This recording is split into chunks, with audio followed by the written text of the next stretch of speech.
get into it. Hello, brother. How you doing, man? You have a microphone, have a seat. Hello, what up, Bay Area? What's going on? How y'all doing?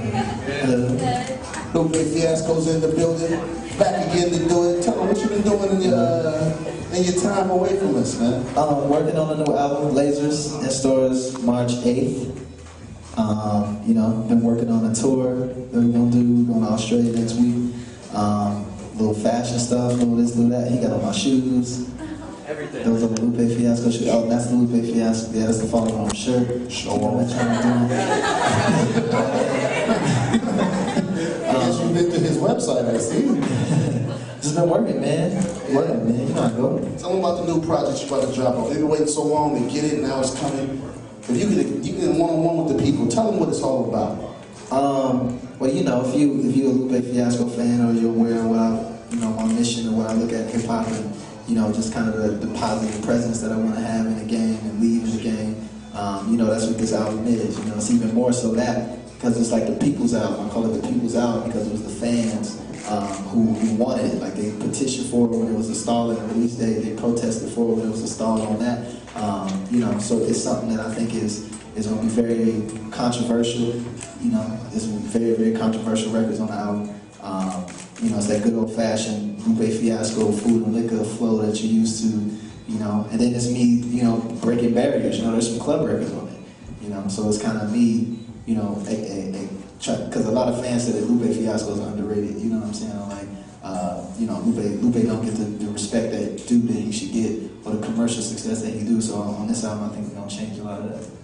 How do you feel about the whole thing? You know, those TV made-up lists and things like that. Sometimes they don't add you in it. Do you feel any way about it? Like, man, I should be on there. Want to bust a head?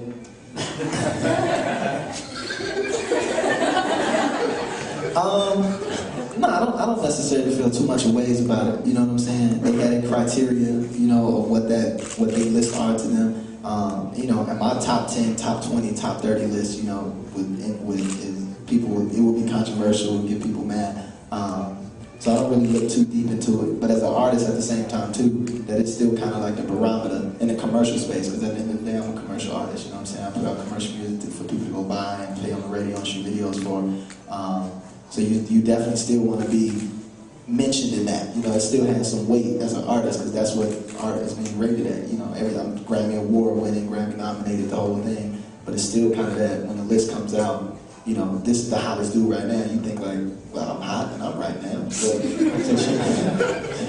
I feel like I'm right now for the people.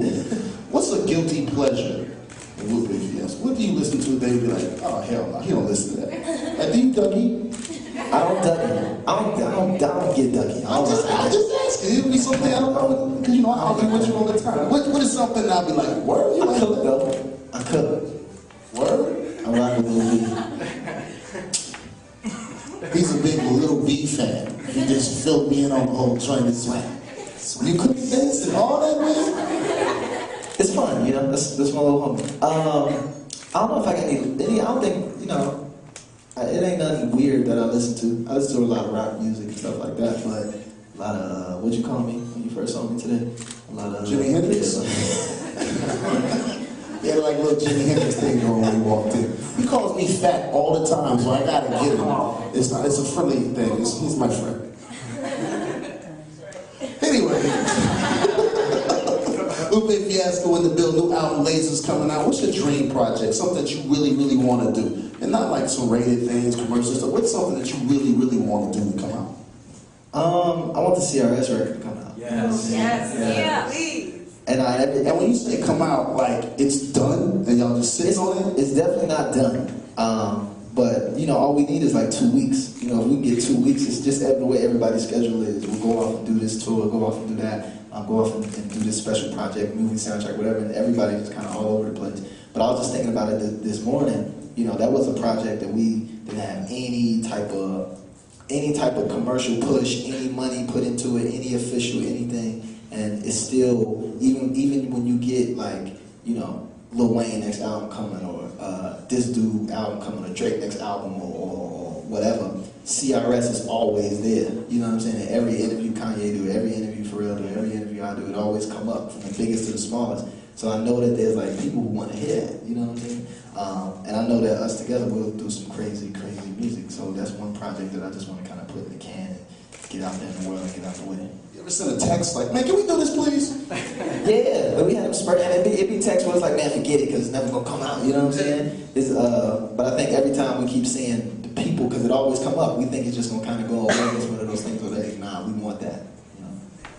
I'm gonna give you an opportunity to ask the one and only, the man himself. What y'all like to ask? Any questions in the crowd? Who got one? I got a question. You got one? I gotta walk over there. Oh, Marcus got over the microphone. What you want to ask, brother? What's your name? Where you from? My name is Dominique. I'm from the Bay Area, Hayward, California. Okay. I'm wondering, how'd you get your start? What made you start off? In what capacity? As far as hip hop, what was your first real success? How'd you work that out? I got my first record deal, on the commercial side, record deal. I got my first record deal when I was like just out of high school. I was signed to Epic Records, but actually a group called The Pack. This was like 01 though. What? I'm not saying anything. And like from there, it was in a group, you know what I'm saying? But it was a group made up of different solo artists, you know what I'm saying? But that was the only way we could break into the industry. And from there, it was just kind of like that was my start that put me in, you know, different places to just kind of shine as a solo artist and do whether it was for battles or ciphers or just doing little talent shows and stuff. With that group, you know what I'm saying? With a record deal. It was my first kind of national look.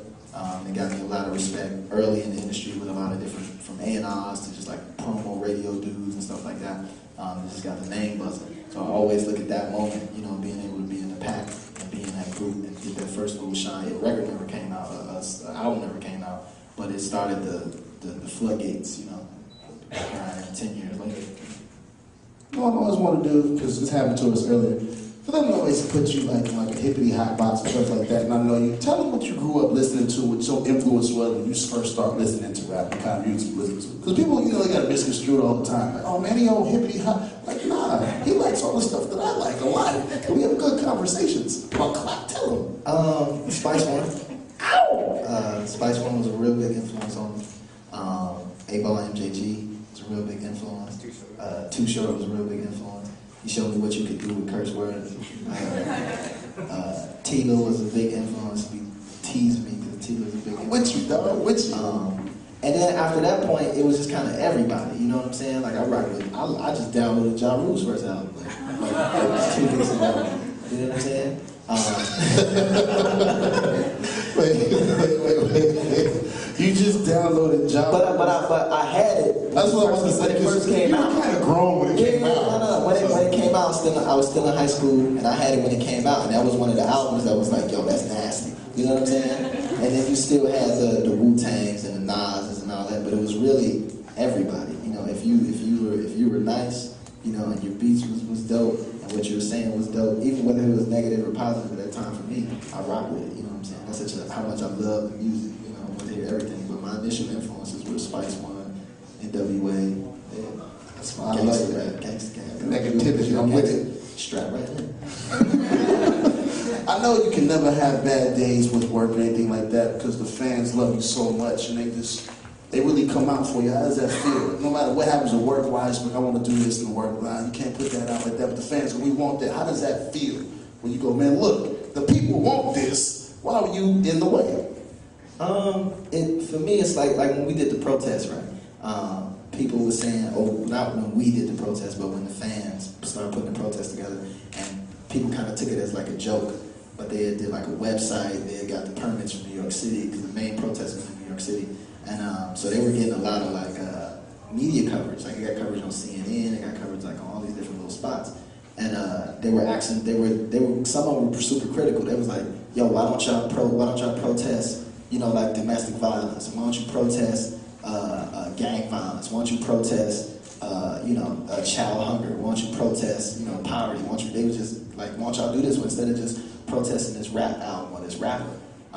And the kid's response was like, yo, you know, if you listen to Lupe Fiasco's music, or if you're aware of his career, what he does, you know that's what we're protesting for. You know, that's what he does. That's what all his music is about. He embodies all those things that you guys think that we're not protesting for. You're not giving us the benefit of the doubt, just saying since it's rap, or since it's a rapper, that it's a waste of time. This is a dude that we consider to be an influence, a positive influence for us. And this was their response to like the critics and the reporters and stuff. And it sent a shockwave, I think, through a lot of people.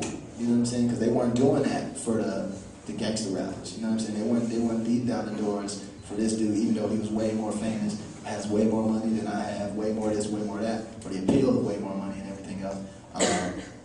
You know, they weren't doing that for him, they were doing it for the underdog, for that guy. You know what I'm saying? Who doesn't get played on the radio, who doesn't go on 106 they get played, but, you know, who doesn't get, you know, but who doesn't get the million spin records, and they don't drop his records in the club crazy, and his video ain't on full rotation like this and stuff like that. You know, that's the guy that they wanted. And I think that that demand, it even shocked me, but it shocked the record label.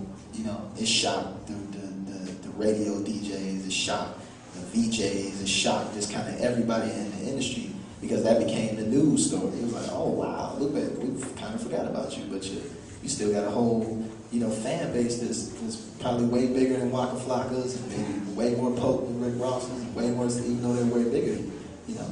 So it's just kind of a warm, happy feeling, you know what I'm saying, deep down inside. I'm proud of you, man. Thank you, man. I appreciate that. So many years from now, when it's all said and done, what you want them to say about Lupe Fiasco? If I led any person in a negative direction, or if I did things in the world that led people astray, I don't want to be remembered. You know what I'm saying? I don't want to, you know, take my name off the list. You know, bury the records, don't play me. I don't want to be remembered. If I'm being remembered as that. But if I'm remembered just by one person, as somebody who gave them a choice, you know, or gave them some type of inspiration to do something positive, then that's enough. If I'm remembered by that one person, so be it. That's what it is. Give it up for my man Lupe Fiasco one time.